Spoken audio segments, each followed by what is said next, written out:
Annie. Bonjour. Alors on arrive à la dernière émission, Voilà, c'est la passe vite, 5e hein. Oui. et on va faire aujourd'hui un dessert vendéen, Oui, typiquement vendéen. Un dessert italo-vendéen. C'est ça, on va mélanger un Voilà, petit on peu va l'italien mélanger, et la puis Vendée. on va voyager parce qu'en fait, je vais faire un tiramisu à la sauce vendéenne.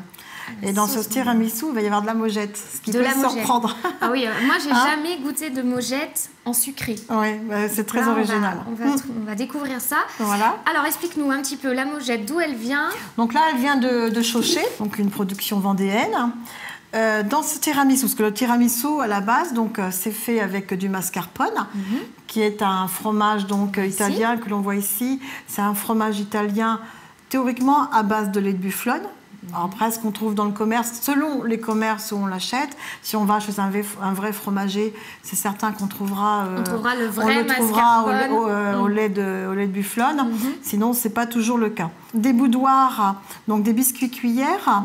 Pour lui donner cette touche vendéenne, on va faire un mélange de café et de camok, qui est une liqueur donc vendéenne, le camok, aussi, qui est créée par une société donc de Luçon, les établissements Vrignot. Et puis avec la mojette, je vais faire donc de la mojette confite.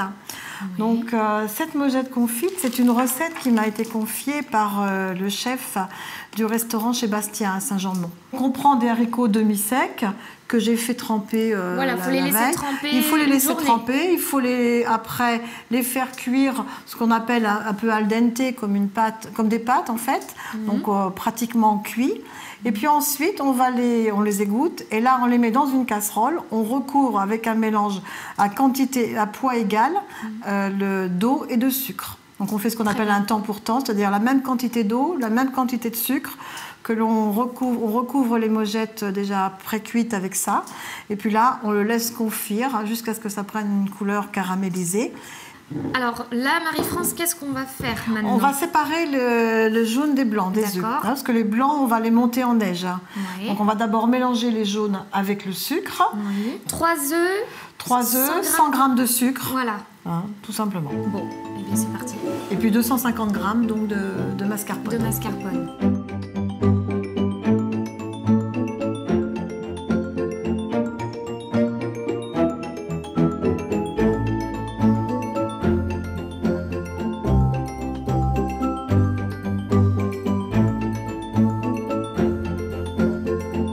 Donc là, on va mettre le sucre avec les jaunes. Oui, on a 100 g de sucre. Le mascarpone, prendre un fouet, puis on va mélanger tout ça. Donc là, ça nous sert de base, la crème. C'est la recette traditionnelle là, pour le moment. Oui, absolument. Du tiramisu. Puis après, le fait de rajouter les blancs d'œufs va alléger justement la préparation, parce que la toile est un petit peu épaisse. Oui. Mais quand on va rajouter les blancs d'œufs, ça va créer un peu une crème. Voilà. Elle est bien lisse, elle est belle. Puis ça blanchit un petit peu, c'est logique, c'est l'effet du jaune d'œuf avec les sucres, ça blanchit. Puis il y a le fromage en plus. Donc voilà, donc ça c'est impeccable. Donc là maintenant on va monter les blancs en neige. Donc je mets une petite pincée de sel.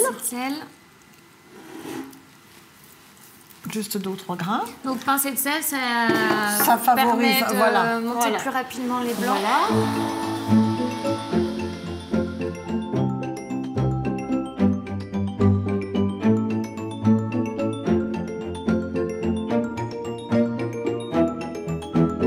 Là, on a nos blancs en neige. Oui. Ils sont montés. Vas-y, tourne.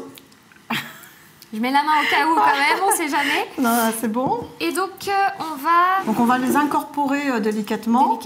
Donc, on va en mettre d'abord une première moitié. Et le but, c'est d'essayer de ne pas trop les casser. Quoi. Alors, la première partie, on peut mélanger doucement. Et c'est après qu'on va faire en soulevant la masse. Je prends un autre ustensile. Et là, on peut mélanger pour cette première partie-là. On sent déjà que ça crée une crème. Oui, ça devient crémeux, Ça prend une belle consistance. On pourrait y mettre un petit peu de vanille. En ce moment, la vanille est hors de prix. Ah oui. Le cours de la vanille a complètement flambé. Et pour quelle raison ? Si vous voyez des vanilles pas chères, c'est pas normal. Et là, on va mettre le reste. Donc c'est là où c'est le plus délicat. Ouais. Non, ça suffit. C'est une maryse. Je connaissais pas non plus. On pourrait utiliser plutôt une spatule. Donc ça, on le fait délicatement, comme ça, avec un mouvement de bas en haut. C'est pour éviter donc que ça retombe, hein, que la masse retombe. Notamment, on fait ça quand on fait des soufflés. Donc ça, c'est bon. Donc tu veux là, goûter? ensuite... Ouais, je vais goûter. Là. J'ai goûté dedans.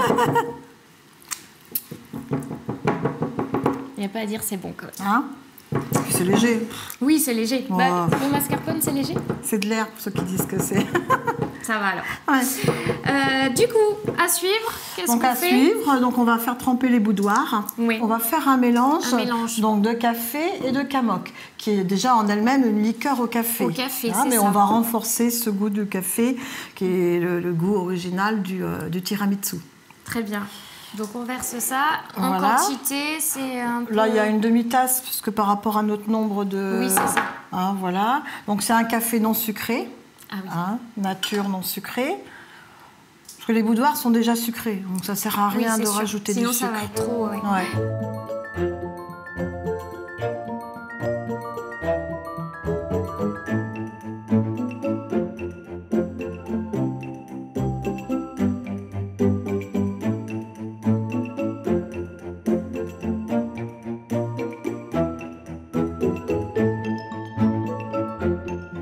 Donc que d'un côté. Oui. Les Ouais, deux parce que côtés, sinon ça ça va fait être, trop. ça va être. Prend trop le goût. Non, mais ça risque le biscuit va devenir trop mou. Il faut vraiment les tremper très légèrement. On n'en a pas mis dans le fond, Ah oui. mais c'est volontaire parce que là, on va mettre notre mojette confite. Hein. Tu vois, elle a déjà pris cette, on voit, hein, Oui, elle a... elle est J'adore confite, même. elle a, Ah ouais. voilà. Donc c'est le Faut sucre qui a fait ça. l'arrêter, Alors, c'est donc là, le- il y a juste de la mojette, du sucre De l'eau et du sucre. de l'eau. C'est tout simplement. Et combien de temps de cuisson? Je l'ai mis vraiment très bas, à 3, 4, j'ai baissé, Oui. donc 2 heures. Hein. Et puis on va venir mettre par-dessus crème la qu'on crème. a fait tout à l'heure. Et on va saupoudrer donc de cacao. Et Et après, puis on va le laisser prendre au frais. Oui, voilà, faut laisser reposer combien de temps? 3 ou 4 heures. Ouais. Donc Ouais. c'est un dessert qu'on peut faire la veille. Oui, absolument, oui. C'est même C'est l'idéal. conseillé. Donc là, pareil, un cacao, on évite qu'il soit trop sucré. Amer, oui, Amer. toujours. Toujours sur une base de cacao non sucré. Du coup, Marie-France, en fait, notre dessert, il est prêt. Voilà, là, il faut le laisser On bien le laisse prendre au frais. Au frais. Et puis notre dessert, il est fait. Alors, rappelle-moi un petit peu. Donc, toi, tu écris des livres, des Voilà. romans. Tu écris aussi des livres de recettes. Des livres de cuisine, exactement. Et tu as un blog. Et j'ai le blog Une cuillerée pour papa. Voilà, très bien. Eh bien, nous, il ne nous reste plus qu'à vous souhaiter de très belles fêtes de fin d'année.